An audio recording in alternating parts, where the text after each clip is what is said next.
অপকর্ম যারা করছে তারা বিএনপি করে না, অপরাধী যারা, এদের কোনো রাজনৈতিক পরিচয় নেই। তারা মনে করছিল যে বিশ্ববিদ্যালয়গুলো তারা দখল করেছে। গত সরকার সকল শিক্ষা প্রতিষ্ঠানকে তাদের হাতে তুলে দিয়েছিল, সব ভাইস চ্যান্সেলর তাদের ছিল। এখন যখন বাদ দিয়ে সত্যিকারের শিক্ষাবিদদেরকে বিশ্ববিদ্যালয়ে ভাইস চ্যান্সেলর করা হচ্ছে, সেই শিক্ষা প্রতিষ্ঠানগুলোকে তারা অস্থিরতা সৃষ্টি করার চেষ্টা করছে। যখন জামাতে ইসলামের অথবা একটি রাজনৈতিক দলের ব্যক্তিদেরকে প্রশাসনে অর্থাৎ ভাইস চ্যান্সেলর করা হয়েছিল, তখন তো আপনারা বিরোধিতা করেন নাই। সেই জন্য আমি বলবো আমাদেরকে সতর্ক হতে হবে, এবং সেই সতর্কতার কাজ হচ্ছে জনাব তারেক রহমানের হাতকে শক্তিশালী করতে। বিএনপি পরীক্ষিত একটি রাজনৈতিক দল, 18 বছর ধরে স্বৈরতন্ত্রের বিরুদ্ধে এখানে এমন কোনো নেতৃবৃন্দ যে নেই যাদের বিরুদ্ধে মামলা হয় নাই। আমার এই যে পিছনে বা আমার সঙ্গে যারা আছেন, বিএনপির এমন কোনো কর্মী ছিল না যার বিরুদ্ধে মামলা ছিল না, গুম হয় নাই, জেলে যায় নাই, নির্যাতনের মুখোমুখি হয় নাই। এটা পরীক্ষিত রাজনৈতিক দল, এটা শহীদ জিয়া বেগম জিয়ার দল। বেগম জিয়াকে মানে একেবারে মিথ্যা মামলায় 6 বছর জেলখানে আটকে রাখা হয়েছিল। এটা ভাবা যায় না।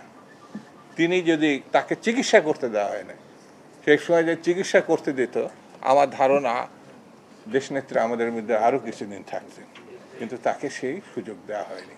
সেই জন্যে তাদের সঙ্গে যারা মিশেছিল, অনেকে বলে সেই সময় আমরা গুপ্ত ছিলাম। গুপ্ত মানে তখন হচ্ছে ছাত্রলীগের নামে ছিল।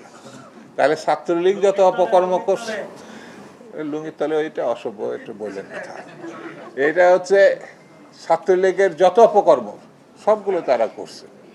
এখন আবার ছাত্রলীগ গুপ্তভাবে শিবিরের মধ্যে অঙ্গাঙ্গিভাবে জড়িত। সেই জন্যে আমাদের সতর্ক হতে হবে, সজাগ থাকতে হবে।